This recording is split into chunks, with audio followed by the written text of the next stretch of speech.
Today we're getting an in-depth look at Harald Sigurdsson, who I think just might shift the rally meta finally in Rise of Kingdoms away from Attila and Takeda. Stick around for a detailed breakdown of the very best talents, pairings, and a detailed evaluation, including a ton of testing that we did to figure out exactly how some of these skills are working. Yeah, let's get rolling.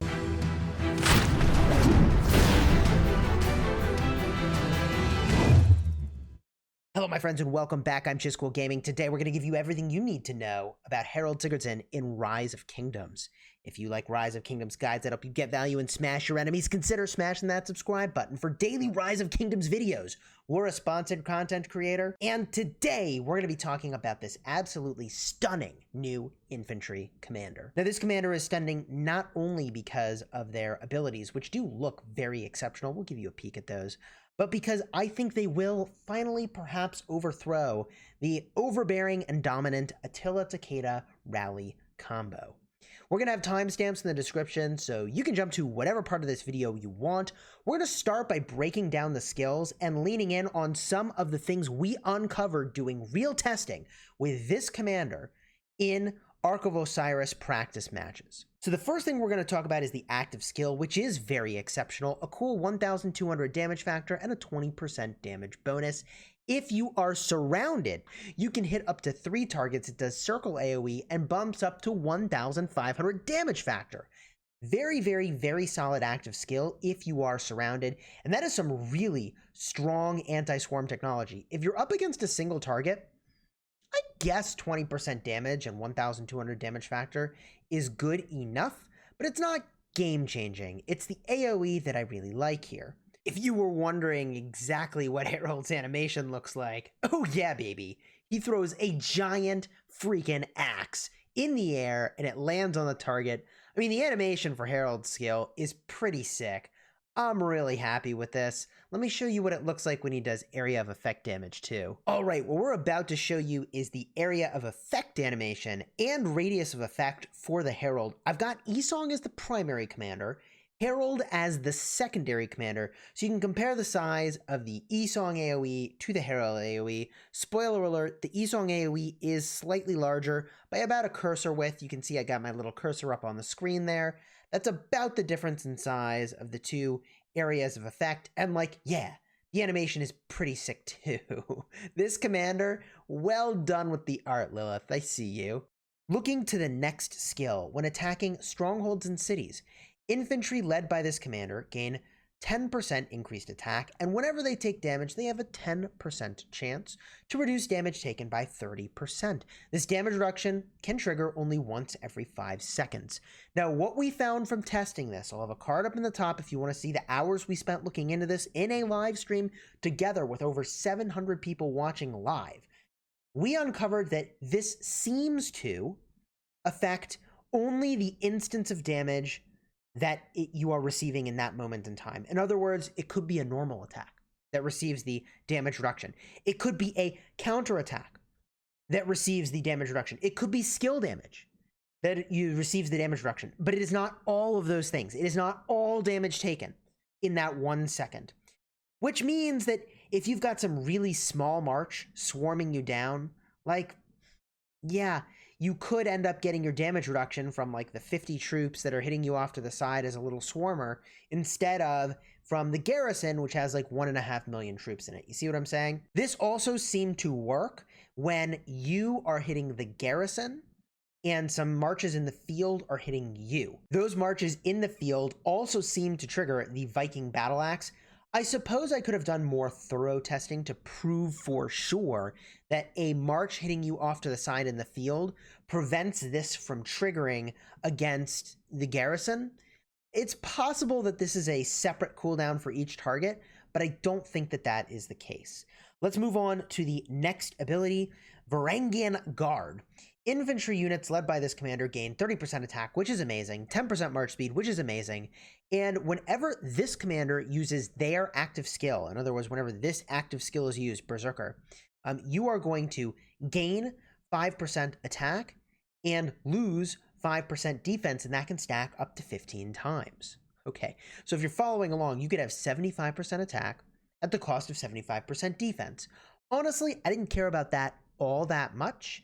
That's not the thing that's crazy. The thing that's crazy is the next skill. Here is why it's crazy. Stamford Bridge gives you a 20% chance to cast your active skill again and grant you immunity to all defense reduction effects for 3 seconds. That can trigger only once every 5 seconds. This is a big deal because you theoretically would make yourself immune to the troop defense reduction from your third skill. In other words, there's a world in which you could get 75% extra attack with none of the defense reduction, which is absolutely insane. Now, I think your ability to maintain a high amount of uptime on that is really low. You can maintain the high uptime on the attack, but probably this defense will stack up and then you'll get it to fall off and so forth. Now, we did some testing here, and this was really confusing. I've reached out to my POC to get a better understanding on the Lilith side of things, like how this is supposed to work and how we should be interpreting the logs. There are a couple of ways that I would expect this to work. One is that when the Stamford Bridge applies, all of the negative defense effects that are on you would just disappear. Now, we look in the logs and that's not what happens, so it doesn't seem to be that based on what's in the logs. The other way that this might theoretically work is that it would prevent any new defense reduction effects from showing up. But that also is not what we're seeing in the logs. Another idea that Legend Ronnie presented in my live stream, which again, the card is up in the top if you want to check that out at the end of the video, is that maybe it makes it so that the buffs, or rather the debuffs in this case, don't go away, reducing your defense, but the effect does not actually take place. In other words, in the log, it says you're losing 30% defense, but because you have Stamford Bridge making you immune to those effects, that it doesn't actually happen.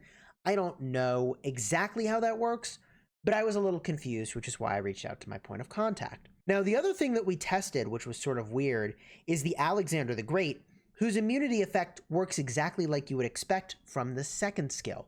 This is relevant because these are both immunity effects. He makes himself immune to all damage reduction effects.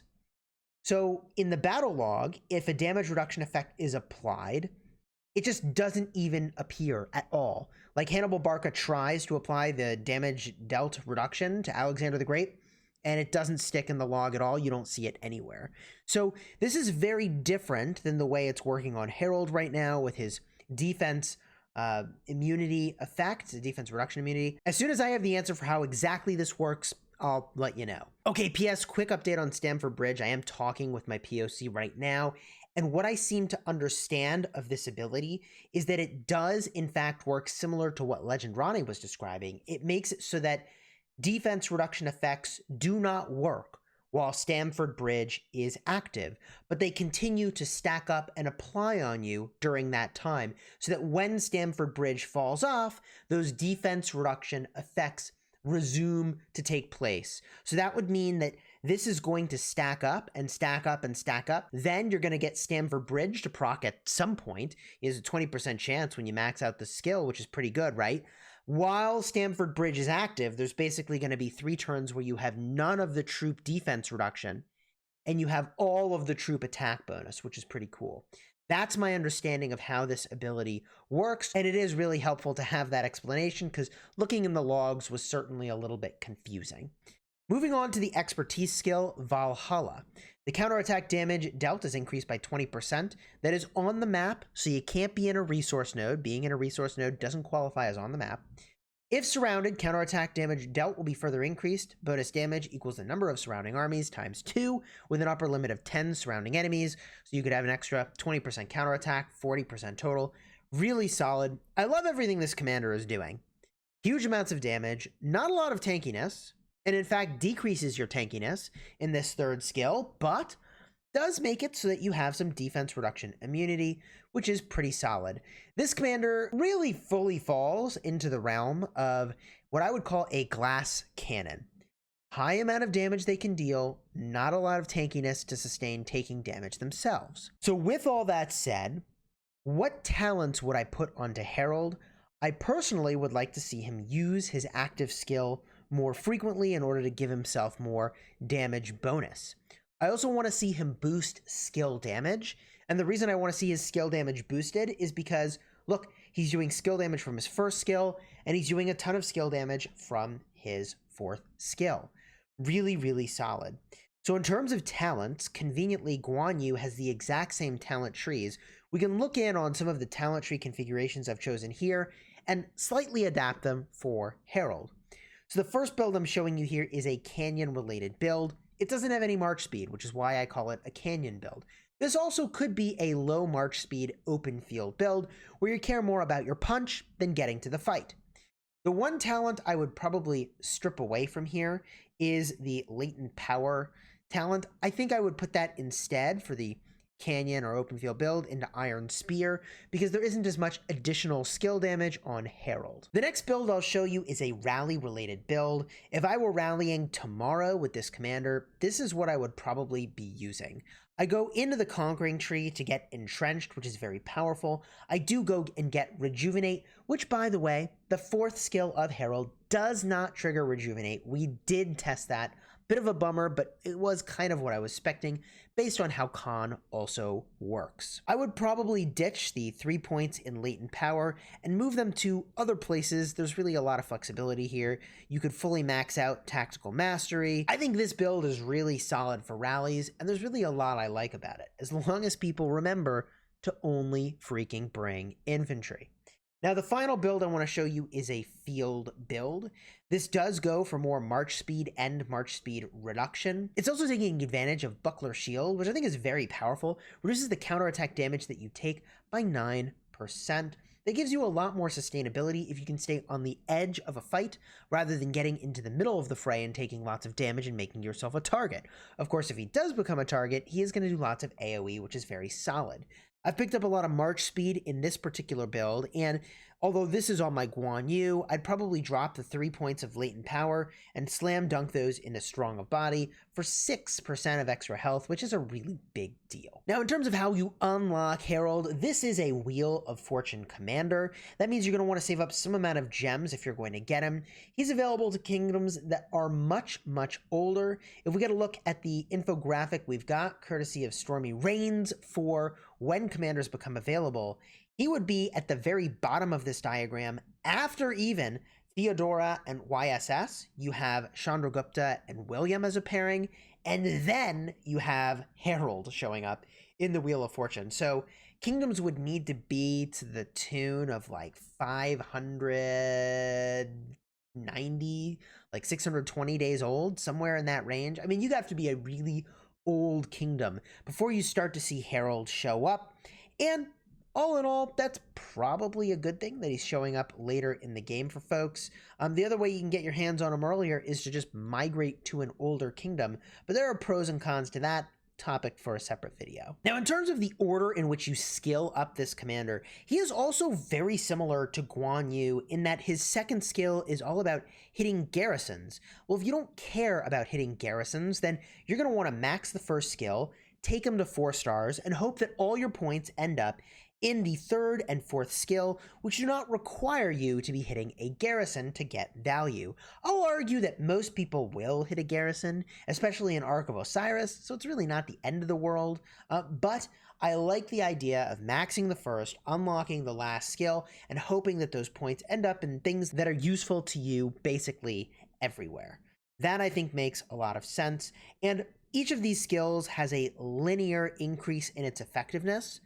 So there's not really a rush to max any one of these skills, except, of course, Stamford Bridge, which does have nonlinear progression. By that, I mean it increases by 3% for the first to the second skill, 3% from the second to the third skill, then 4%, and then 5% moving up to those last 2 points of skills. So I do think this is a good commander to take to 5-1-1-1, and I did personally use some universals to make that happen in order to get our testing done. Now, if we step back and look to the pairings, whoo, have we got some options here for Harald.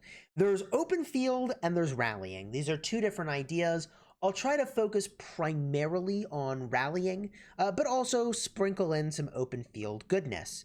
In the open field, you could use a Richard I.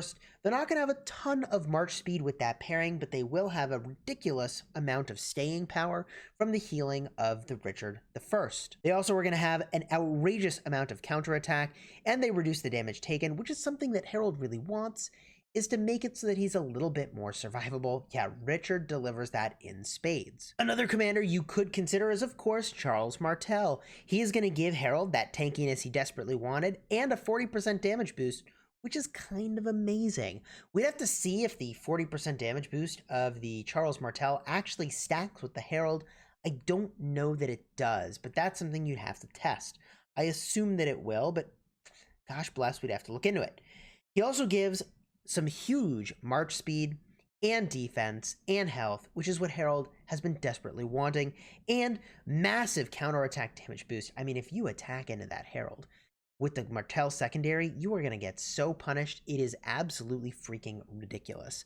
I like the pairing a lot, and I actually, the more I talk about it, the more hyped I am about it. It's a very solid combo. Alexander the Great is the next commander I'd like to go and get a look at, because yeah, Alex with Harald is absolutely ridiculous. The shielding gives some sustainability to the Harald, which he really wanted.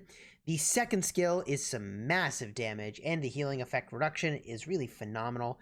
You're getting a combined 70% attack from the third and fourth skills, which is just ludicrous. There is a defense bonus as well while you're shielded up, which is pretty good, a bunch of march speed, and heck, you even make it so that nearby enemies take more damage. Absolutely bonkers. I think that this pairing could be very, very powerful. Be on the lookout for that for rallies.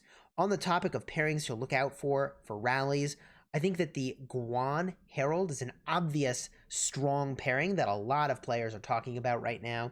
The active skill of the Guan is absolutely nuts in terms of damage. Damage dealt to garrisons is boosted very significantly from the second skill on the Guan Yu.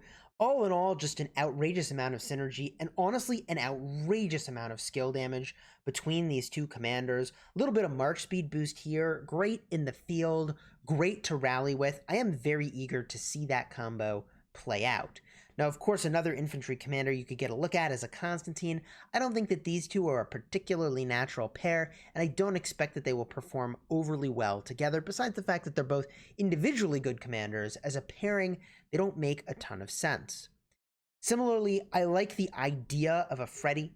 Freddy is going to do a lot of skill damage, which is great. For the open field, I think it's an interesting pairing. Maybe for hitting a city, it could be kind of interesting, but I would leave it kind of at that. Same thing with the Julius Caesar. I think they're an interesting idea as a pair together, especially reducing the damage taken here from the second skill.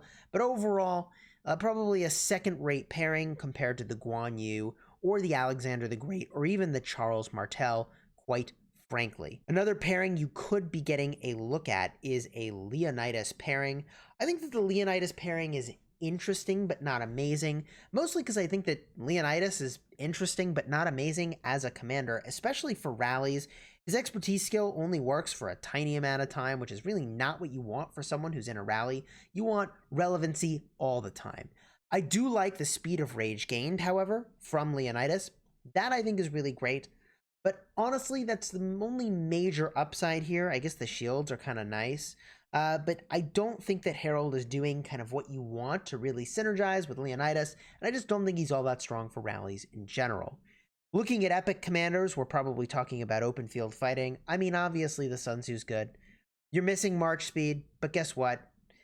He does a lot of damage. He generates rage. He reduces the damage you take. He gives you health. I mean, this guy slices, he dices, and honestly, increasing the skill damage is a big deal because you have two abilities on your Harald, the first and the fourth, doing skill damage. For that reason, I do think that the YSG is a compelling pair here. He's going to generate rage, which is really solid. The area of effect damage is massive, and a 50% boost to skill damage is just kind of nutty, especially because he's got the first skill and the fourth skill on the Harald doing damage. Do I think this will be a top tier pair? Probably not when compared to Martel, Guan, or Alex. I think those are likely to be the very top tier pairs. This brings us to a crucial question. Who should be investing in this commander? And it's still way too early to really say like, oh yeah, like all the free-to-play should do this or all the rally leaders should do this. What I'm going to point out of Harald is that one of his skills is related to hitting garrisons. So although his animations look cool and it seems like he's going to do lots of damage, which I think he is, you know, he's not the kind of commander like an Alexander the Great, where Alexander the Great has 4 insanely powerful skills, all relevant in all situations. Yeah, okay, you have to be on the field. Okay, he's not a garrison commander. You can't fight with him in a resource node because he loses his on-the-map abilities. But, like, Alexander the Great has 4 skills good all the time, is what I'm trying to say. Whereas Harald has 3 skills good all the time and a garrison-related skill. In that way, he's kind of like Guan Yu. Does every player need to go and have Harald? No. But do I think he's going to be a really awesome, fun-to-use infantry commander in the field who punishes players that try to swarm him? Yes. He does a lot of damage. He really doesn't bring much utility or really any utility to the team at all. So he's not a utility pickup.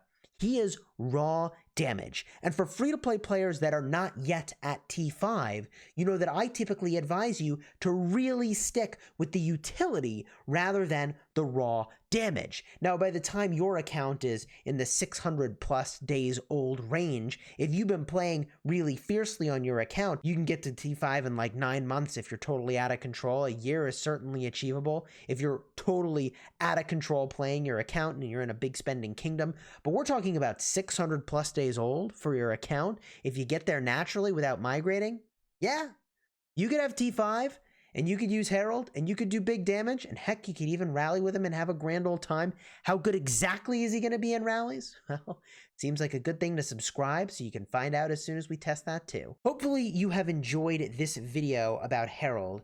I think that he will change up the meta for Rise of Kingdoms. I don't know that he will totally displace Attila and Takeda, but I do think he's going to open up another viable option, which will be very powerful in the upcoming Kingdom versus Kingdom.